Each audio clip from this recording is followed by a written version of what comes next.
let's be honest. When you hear Middle Ages, what do you picture? Probably castles, knights in shining armor, maybe the plague, right? And you're not wrong. But that's just a tiny piece of an epic thousand-year story that stretches from about 500 to 1500. A story that literally laid the foundations of the world we're living in right now. So, was this entire millennium just one long, stagnant, dark age stuck between the fall of Rome and the rise of the Renaissance? Not even close. The real story is so much more complex, way more dynamic, and frankly, a lot more interesting. We're talking about a story of total collapse, followed by rebuilding, incredible new heights, and then some devastating lows. Okay, so to make sense of this huge stretch of time, historians basically break it down into three acts. You've got the early, the high, and the late Middle Ages. Each one has its own totally unique vibe, and together, they tell the story of how modern Europe was basically born. All right, so let's start at the beginning. Our story kicks off not so much with a bang, but with a crumble. The mighty Roman Empire, this massive power that had stretched across continents, it finally fell apart. And what it left behind was a huge power vacuum. But it also left its roads, its ruins, and its religion, Christianity. Suddenly, Europe was just this patchwork of different Germanic kingdoms, and a whole new order had to be built from the ground up. And that new order, it was called feudalism. Think about it. With no central army or government to rely on, power became super localized. Feudalism was a system born out of pure necessity, all built on mutual obligation. Kings and nobles offered land and protection, and in return they got loyalty and military service from knights, while the peasants worked that land in exchange for a safe place to live.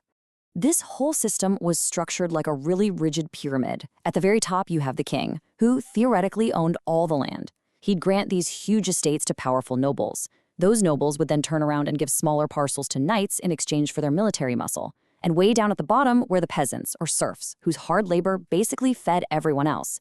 It was a simple, kind of brutal bargain. All the resources flowed up the pyramid, and all the protection flowed down. Now, this is why the period often gets that gloomy Dark Ages nickname. See, with the collapse of all those Roman trade routes and institutions, the economy just tanked. Being able to read and write became super rare, mostly something you'd only find in monasteries, and scientific progress pretty much ground to a halt. In the middle of all of this, the church became the absolute, unquestioned center of community life. But it wasn't all doom and gloom. There was one major bright spot: the reign of King Charlemagne. Around the year 800, this guy managed to unite a ton of the Germanic peoples, creating the massive Holy Roman Empire. He was a huge champion of education and culture, and he sparked this brief but brilliant revival of learning that really pushed back against the darkness for a while. Okay, so after centuries of just trying to rebuild and hold things together, Europe enters a totally new phase around the year 1000. Welcome to the High Middle Ages, a time of incredible growth, confidence, and expansion. You could say the darkness was definitely starting to lift. And I mean, the change was dramatic. The economy wasn't just local anymore. A cash economy came roaring back, fueling widespread trade. Literacy wasn't just for monks anymore. Actual universities started popping up across the continent. Oh, and thanks to big improvements in farming, the population just exploded.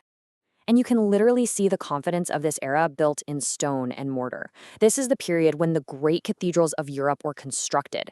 I'm talking about these jaw-dropping architectural marvels that showed off incredible creativity and planning. This was truly an age of ambition. But that ambition wasn't just about building things. It also had a fierce military and religious side.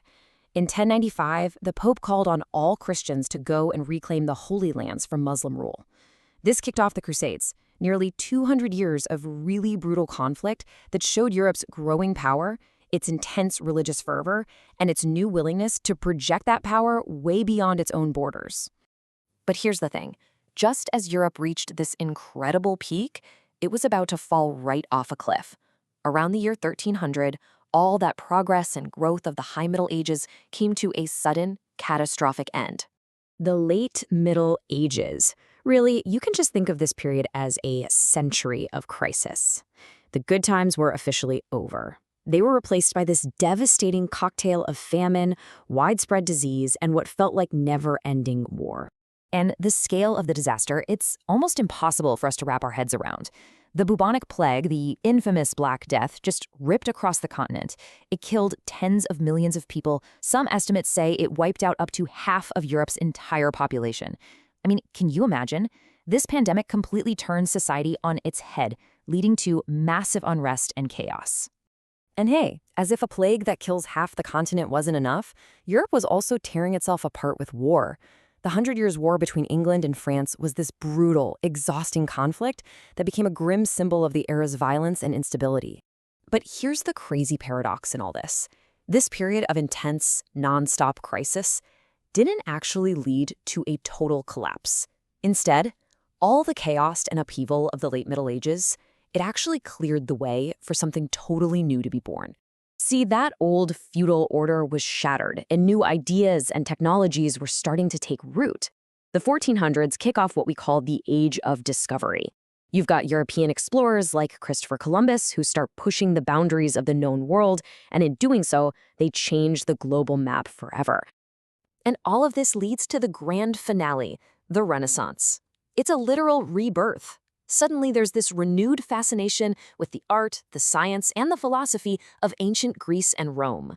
This incredible explosion of culture and learning is what officially marks the end of the Middle Ages and the true beginning of the modern era. So, there you have it. From the crumbling ruins of Rome to the birth of the Renaissance, the Middle Ages were a 1,000-year journey of incredible transformation. And that leaves us with one final thought, one last question. We might say it ended around the year 1500. But when you look around at a world shaped by its universities, its nations, and its ideas, did the medieval world ever really go away?